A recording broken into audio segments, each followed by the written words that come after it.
Subhanahu wa ta'ala masih lagi.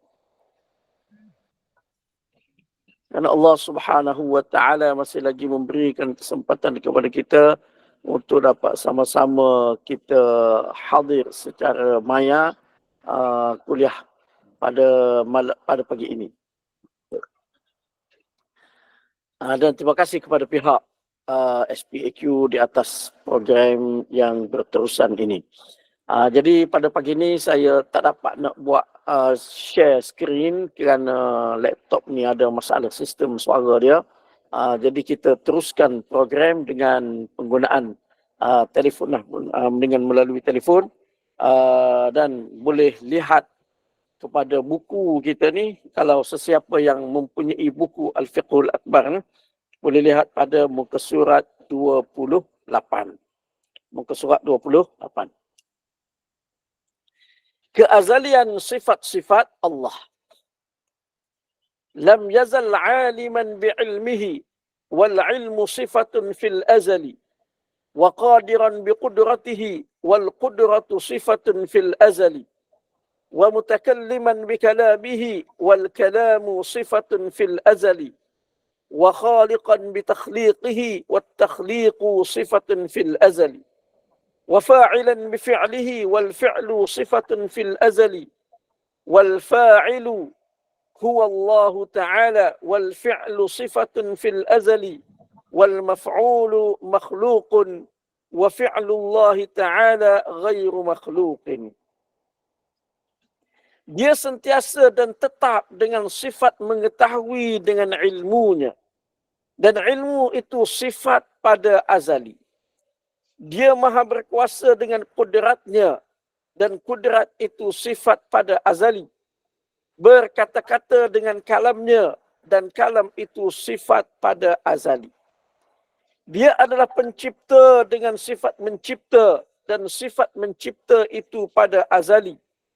Allah adalah pembuat dengan sifat perbuatannya, sifat perbuatan sabit pada azali.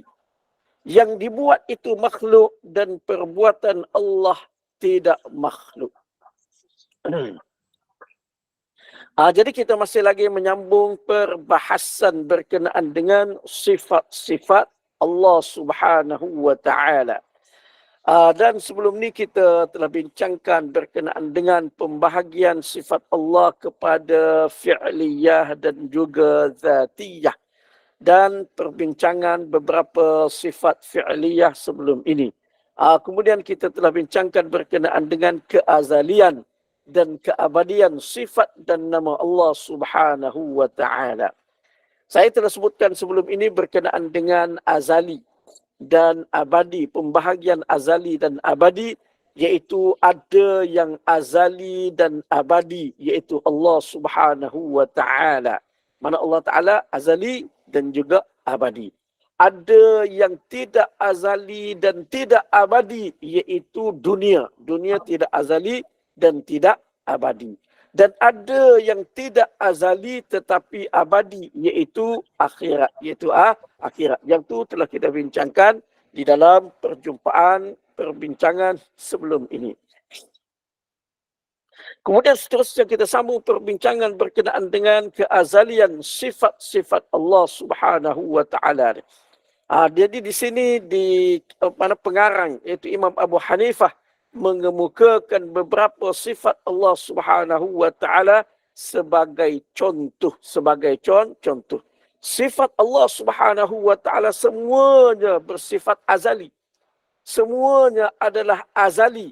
Cuma di sini dikemukakan beberapa contoh sahaja. Walaupun dikemukakan beberapa contoh bukan bermakna hanya yang ini sahaja yang azali. Tidak. Tetapi sebaliknya, semua sifat-sifat Allah Subhanahu wa ta'ala adalah azali. Jadi di sini dikemukakan beberapa yang kita akan bincangkan di dalam huraian selepas itu. Huraian. Allah bersifat dengan sifat mengetahui dengan sempurna. Tiada sesuatu pun yang terluput dari ilmu Allah. Inna Allah la yakhfa alaihi syai'un fil ardi wala fis sama'. sesungguhnya Allah tidak tersembunyi kepadanya sesuatu pun yang ada di bumi dan juga yang ada di langit. Mana Allah Subhanahu wa taala bersifat dengan sifat azali.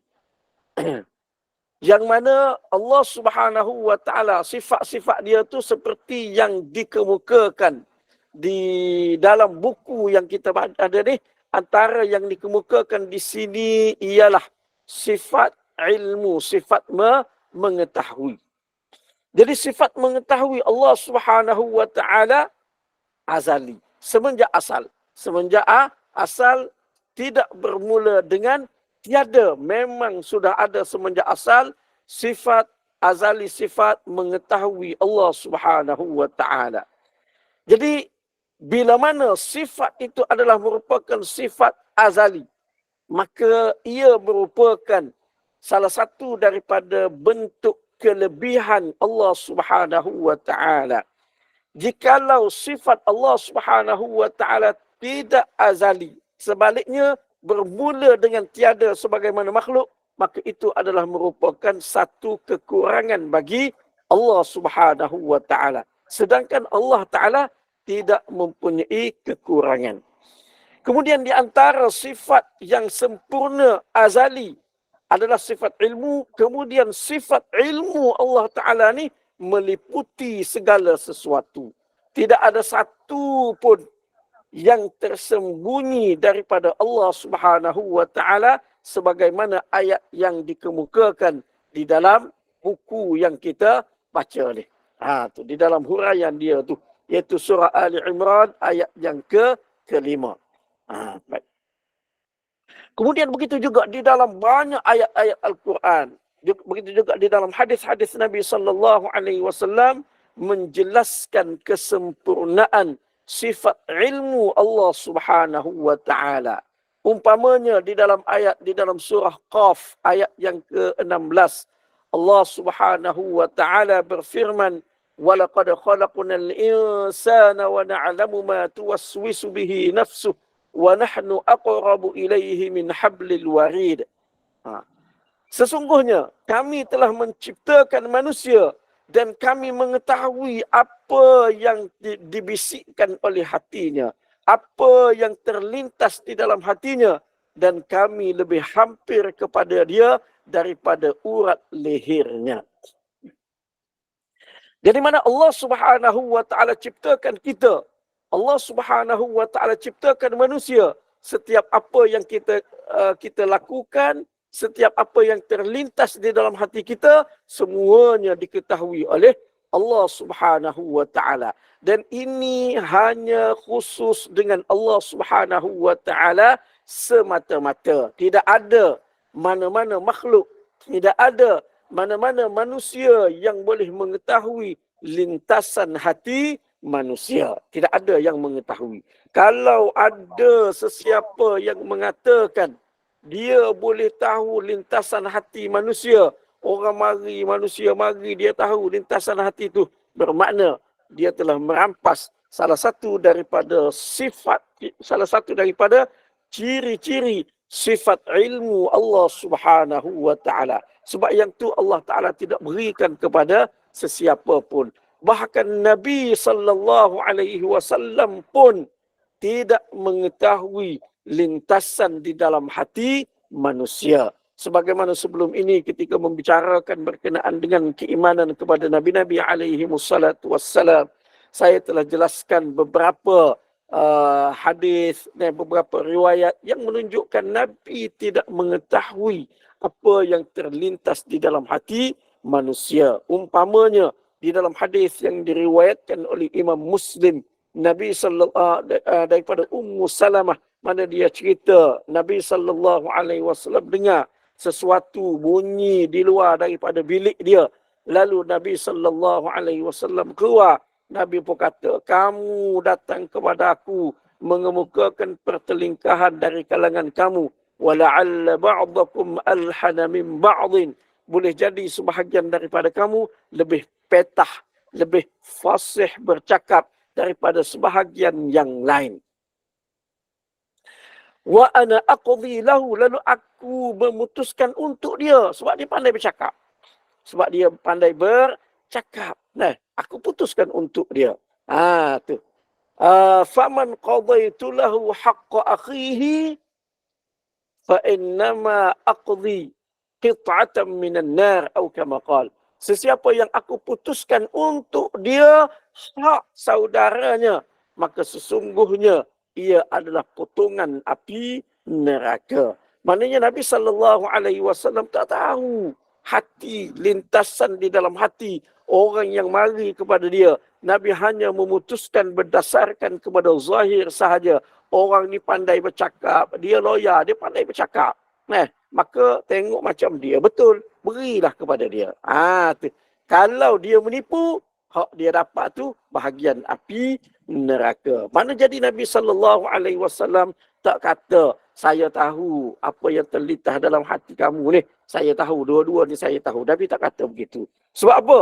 Mengetahui lintasan di dalam hati adalah merupakan sifat khusus milik Allah Subhanahu wa taala semata-mata, tidak dimiliki oleh orang lain, oleh manusia. Itu baik. Jadi mana itu di antara bentuk kesempurnaan sifat Allah Subhanahu wa taala. Sifat kesempurnaan, sifat ilmu Allah Subhanahu wa taala. Begitu juga di dalam ayat yang lain seperti di dalam surah Al-Ahzab, Allah Subhanahu wa taala berfirman, "In tubdu syai'an aw tukhfuh fa innallaha kana bikulli syai'in 'alima." Jika kamu menyatakan sesuatu, jika kamu menzahirkan sesuatu atau kamu menyembunyikannya, kamu tidak menzahirkannya, kamu tidak menyatakannya, sesungguhnya Allah Subhanahu wa taala Maha mengetahui segala sesuatu. Jadi mana di dalam ayat tersebut Allah Subhanahu wa taala dengan jelas mengatakan bahawasanya kalaulah kita manusia ni nyatakan apa yang terlintas di dalam hati kita, apa yang terbuku di dalam hati kita nyatakan, ataupun kita sembunyikan, tak nak nyatakan, sembunyikan. Buat lagu lain. Orang tengok begini. Sebenarnya dalam hati macam lain. Allah Ta'ala maha mengetahui. Allah Ta'ala maha mengetahui. Tu mana dengan jelas Allah Subhanahu wa taala menceritakan sifat ilmu dia tu maha sempurna, mengetahui segala sesuatu tanpa terbatas, tanpa terbatas. Begitu juga di dalam surah At-Talaq, surah At-Talaq ayat yang ke-12, wa annallaha qad ahata bikulli syai'in ilma, dan sesungguhnya Allah ilmunya meliputi segala sesuatu. Jadi itu di antara beberapa dalil di dalam Al-Quran yang menunjukkan kesempurnaan sifat ilmu Allah Subhanahu wa taala, yang mana sifat tersebut tidak mempunyai batasan. Allah sentiasa bersifat dengan sifat ilmu sejak azali dan akan terus kekal dengan sifat ini. Sifat yang berubah-ubah, tidak layak dengan keagungan dan kesempurnaan Allah Subhanahu wa taala. Jadi sifat ilmu Allah Ta'ala ni semenjak azali dan kekal. Terus berkekalan. Tidak akan terhenti. Lepas pada tu tidak berlaku perubahan. Tidak kata sekali tahu, sekali tak tahu. Tak. Tidak. Sebaliknya sentiasa mengetahui. Sentiasa mengetahui. Mana sifat ilmu Allah Subhanahu wa taala ni tidak akan berlaku perubahan padanya. Baik. Dalil kepada perkara ini ialah, jadi tadi saya telah kemukakan beberapa dalil. Beberapa dalil berkenaan dengan sifat ilmu dan juga kesempurnaan sifat ilmu. Cuma di dalam buku ini dikemukakan oleh pengarang kepada syarah kepada Al-Fiqhul Akbar ni, dikemukakan beberapa dalil yang lain. Wa kana Allahu aliman hakima, dan Allah Maha mengetahui dan Maha bijaksana. Iaitu kalau ada buku ni boleh lihat di dalam surah An-Nisa ayat yang ke-111. Itu dalil kepada sifat ilmu Allah Subhanahu wa taala alim, dan juga sifat hikmah. Nah, kebijaksanaan Allah Subhanahu wa taala iaitu hakim, iaitu hakim. Wa kana Allahu ghaniyan hamida, dan Allah Maha kaya lagi Maha terpuji. Ini pula hadis jalil daripada Al-Quran tentang antara sifat-sifat Allah Subhanahu wa taala iaitu ghani, Maha kaya, hamid, Maha terpuji. Ini terdapat di dalam surah An-Nisa ayat yang ke-131. Wa kana Allahu sami'an basira, dan Allah Maha mendengar lagi Maha melihat. Ini dalam surah An-Nisa ayat yang ke-134. Wajah istidlal dengan ayat-ayat di atas ialah lafaz kana, menunjukkan kepada istimrar, berterusan. Sejak dari dahulu, bukan baharu ada. Jadi mana salah satu daripada makna yang diberikan oleh kana ialah makna istimrari. Makna istimrari. Salah satu daripada maknanya. Walaupun tidak semestinya bila kana dia jadi istimrar. Selalu terus. Begitu tidak. Tapi biasanya dia memberi makna istimrari. Maknanya berterusan. Lepas tu ada perbahasan berkenaan dengan kana ni. Kalau orang belajar kaedah bahasa Arab, dia ada pula. Karena kalau selepas dia tu fi'il madhi juga memberi makna istimrari, berterusan, tapi berterusan tu dulu saja. Kalau mudhari' bersifat berterusan tapi baru, tu. Dia beza, dia ada perbezaan dari sudut bahasa. Cuma secara umumnya kerana dia memberi makna istimrari, makna berterusan. Jadi di sini Allah Subhanahu wa taala gunakan untuk sifat-sifat dia dengan dikemukakan beberapa contoh daripada Al-Quran, beberapa contoh kepada sifat-sifat Allah Subhanahu wa taala sebagai isyarat bahawasanya sifat Allah Subhanahu wa taala ini adalah istimrar, berterusan, dan bukan bersifat sekali ada, sekali tidak ada. Bukan bersifat baharu ada. Tetapi sebaliknya, sedia ada semenjak awal lagi dan berterusan berkekalan tanpa berkesudahan. Wa huwas sami'ul basir, dan dia Maha mendengar lagi Maha melihat. Surah Asy-Syura ayat 11. Wallahu ala kulli syai'in qadir. Allah Maha berkuasa atas setiap sesuatu. Surah Al-Baqarah ayat 284. Ayat-ayat di atas menjelaskan bahawa sifat-sifat Allah berterusan kekal kerana ayat dalam bentuk jumlah ismiyah, ayat namaan. Dan ia menunjukkan kepada berterusan dan tidak berubah-ubah.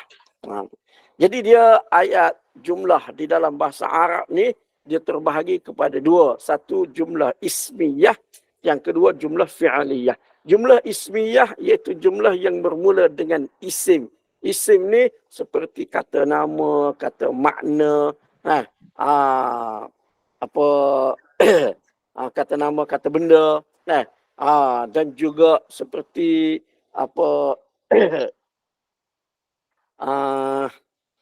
itulah mana beberapa kategori jumlah ismiyah. Dan jumlah tersebut dimulakan dengan isim. Dimulakan dengan isim. Dengan kalimah isim. Kalimah isim ni seperti tadilah.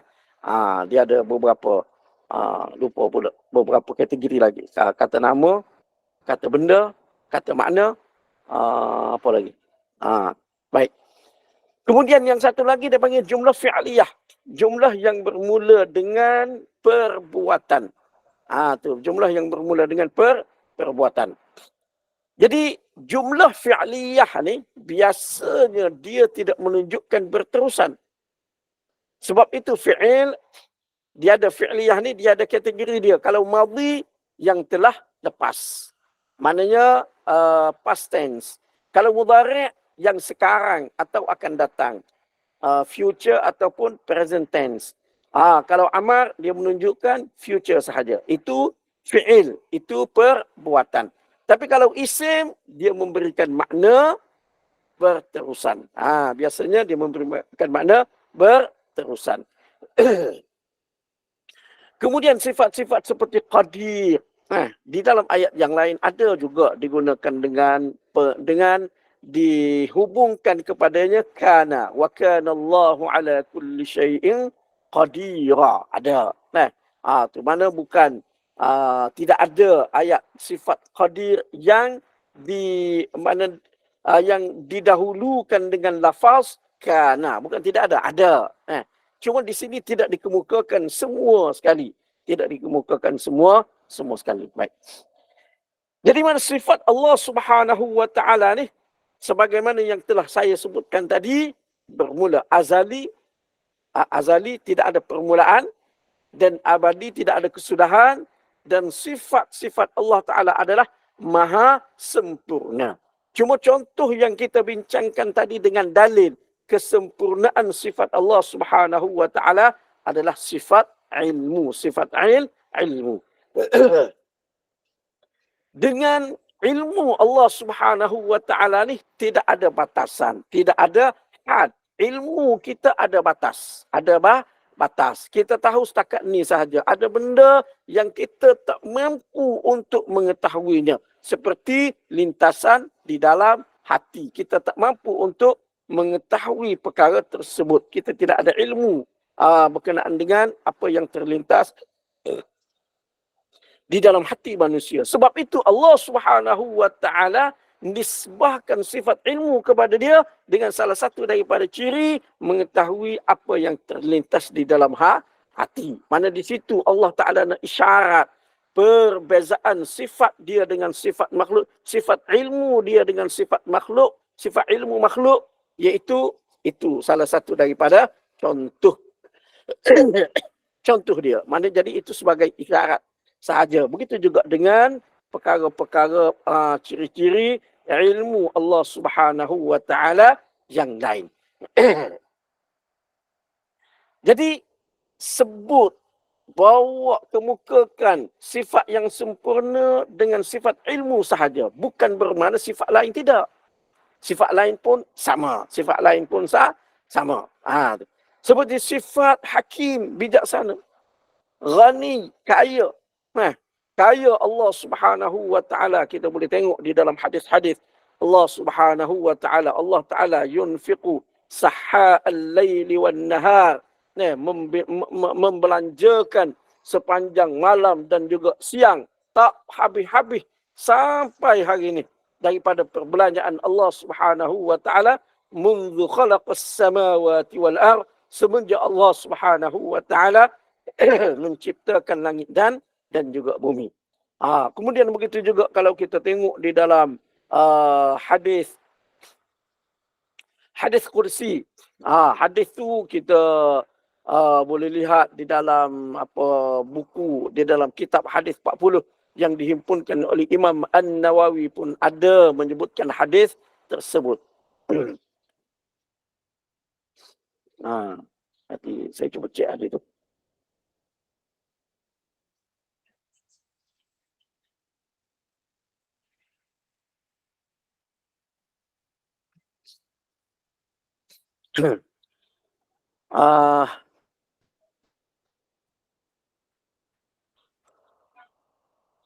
Iaitu Allah Subhanahu wa taala hadis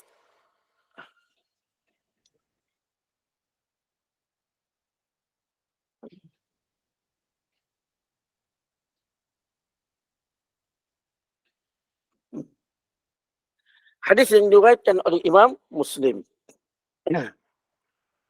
Iaitu Allah Subhanahu wa taala berfirman, ya ibadi, law anna awwalakum wa akhirakum wa insakum wa jinnakum kanu ala atqa qalbi rajulin wahidin minkum ma zada fi mulki syai'a. Ya ibadi. Yang ni tidak dikehendaki. Apa? Yang dikehendaki di sini, ya ibadi law anna awwalakum wa akhirakum wa insakum wa jinnakum qamu fi sa'idin wahidin fasa'aluni fa'a'taitu kulla insanin mas'alatahu ma naqasa dhalika mimma indi illa kama yanqusul mikhyatu idza udkhila al-bahra.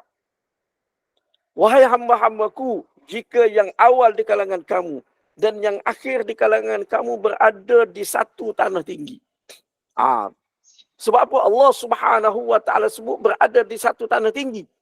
Nah, nak isyarat bahawasanya semuanya diketahui oleh Allah Taala. Nampak? Sebab kalau di tanah tinggi, kalau bagi manusia, nampaklah. Kalau tersembunyi bawah, tak nampak. Walaupun Allah Subhanahu wa taala tak perlu kepada semua tu.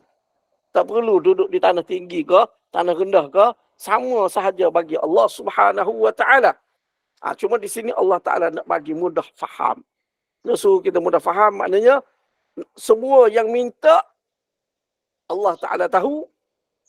Fasa'aluni, lalu mereka semua minta kepada aku. Fa'a'taitu kulla insanin mas'alatahu, lalu aku berikan kepada setiap manusia permintaan dia. Aku beri semua sekali aku bagi. Mintalah apa nak minta. Nah, tidak akan berkurangan perbendaharaanku sebagaimana tidak akan berkurangan perbendaharaanku apa yang ada di sisi aku kecuali sebagaimana kurangnya jarum bila mana dimasukkan ke dalam lautan. Mana Allah Subhanahu wa taala sebut sifat kaya dia ni maha sempurna.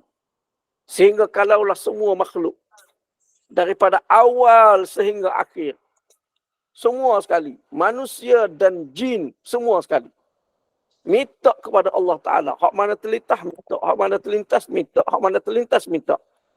Lalu Allah Ta'ala beri kepada semua sekali. Beri. Nak bagi. Semua sekali Allah Ta'ala bagi. Allah Ta'ala kata tidak berkurangan perbendaharaannya. Kalau kurang pun sebagaimana hak melekat di jarum bila mana dimasukkan ke lautan. Lautan yang luas, apa kita kata, celup jarum, angkat jarum, satu jahab. Kalau kurang pun daripada perbendaharaan Allah Subhanahu wa taala, yang tu sahaja. Nah, dinisbahkan kepada lautan yang begitu luas. Dinisbahkan kepada lautan yang begitu luas. Baik. Jadi mana itu contoh sifat kaya Allah Subhanahu wa taala. Begitu juga sifat-sifat Allah Subhanahu wa taala yang lain. Sifat hamid yang tu kita selalu sebut alhamdulillahi rabbil alamin. Segala bentuk pujian adalah milik Allah Subhanahu wa taala.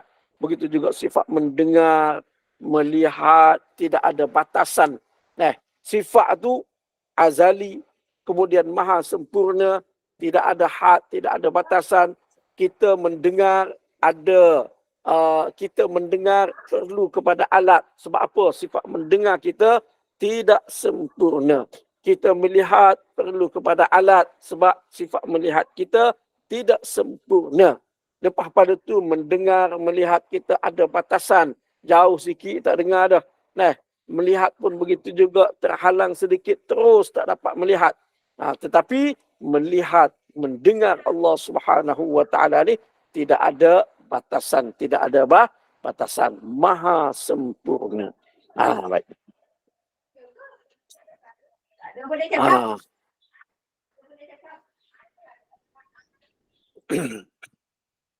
Baik. Kemudian kita sambung perbincangan seterusnya, iaitu sifat Allah bukan makhluk. وصفاته في الأزل غير محدثة ولا مخلوقة ومن قال إنها مخلوقة أو محدثة أو وقف أو شك فيهما فهو كافر بالله تعالى. Sifat-sifatnya sabit pada azali, bukan baharu dan bukan diciptakan. Sesiapa yang mengatakannya diciptakan baharu atau dia tidak memutuskan apa-apa atau dia meragui pada kedua-duanya, maka kafirlah dia dengan Allah Ta'ala. Huraian. Sebagaimana zat Allah itu sejak azali, maka demikian juga sifat-sifat Allah. Ia bukan sesuatu yang diciptakan. Jika ia diciptakan, maka tentulah terdahulu sebelumnya itu tiada. Ada setelah daripada tiada adalah sifat kekurangan. Maha suci Allah daripada segala sifat kekurangan. Baik. Jadi mana sifat Allah Subhanahu wa Ta'ala bukan merupakan makhluk. Sebagaimana zat Allah Subhanahu wa Ta'ala adalah azali, maka sifat Allah Subhanahu wa Ta'ala juga adalah azali. Azali. Sebab sifat mengikut kepada zat. Sifat mengikut kepada zat. Bila mana zat azali, maka sifat juga azali.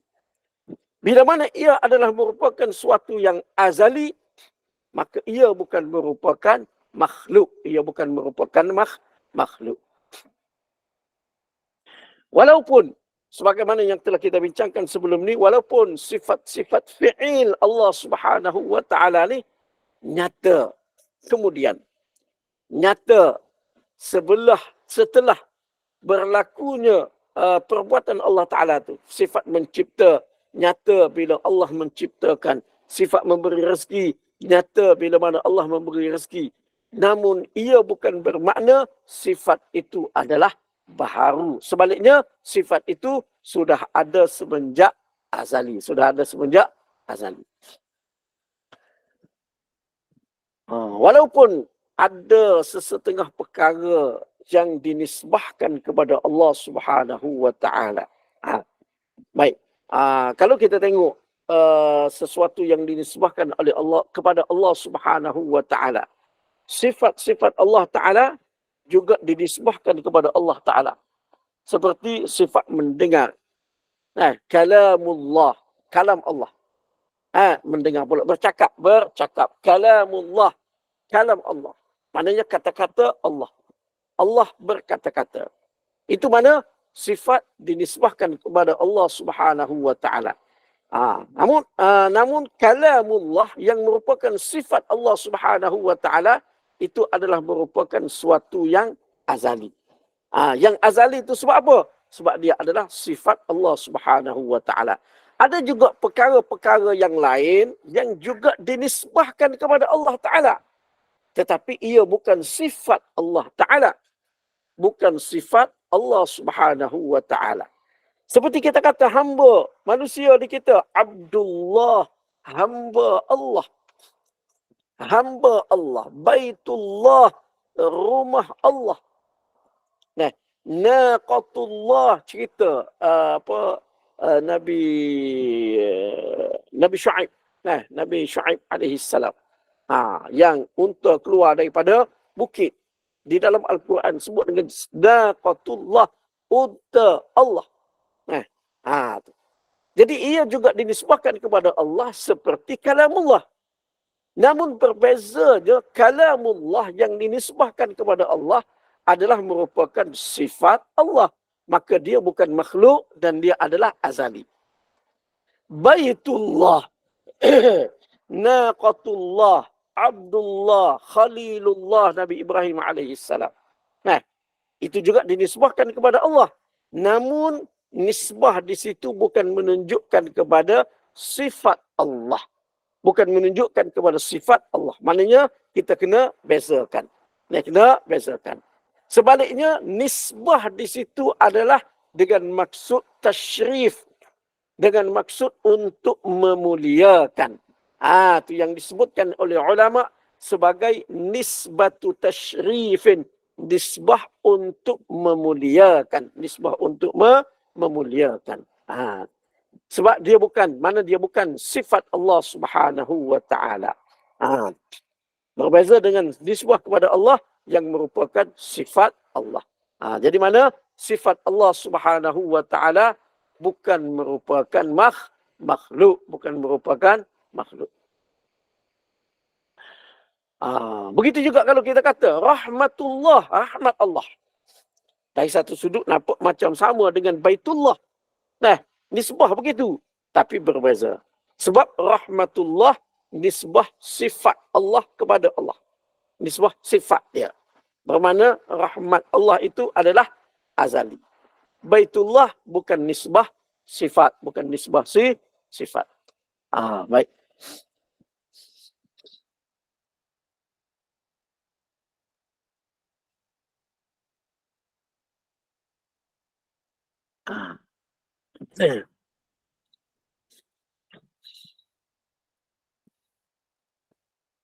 Jadi kalaulah sifat Allah itu adalah merupakan suatu yang bukan azali, maknanya bermula dengan tiada, lepas pada itu diciptakan, maka itu adalah satu kekurangan. Dan Allah Subhanahu wa taala tidak bersifat dengan kekurangan. Cuma kalau kita tengok perbahasan di kalangan ulama di dalam persoalan ini, mana mereka bahaskan sampai kepada peringkat mana mereka mengatakan ya sifat Allah itu bukan makhluk.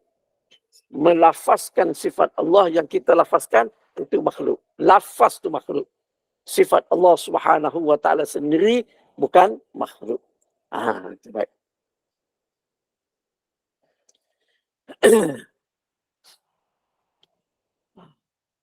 Kemudian seterusnya, Al-Quran kalam Allah. Perbahasan seterusnya berkenaan dengan Al-Quran. Kita berhenti 8.25 ni.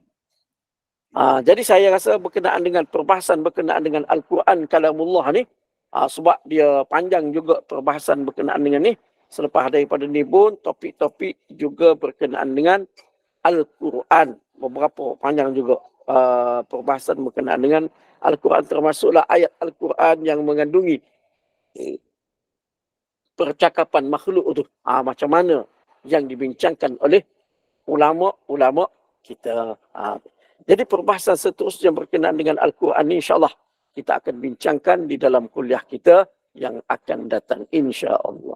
Wallahu a'lam. Okay, baik, kita buka soalan jika ada yang nak bertanya Ustaz ke? Boleh. Silakan. Silakan. Jika ada yang nak bertanya, yang kat tangan ni saya tengok Sarinah. Ada nak tanya ke? Saya tekan. Tak ada.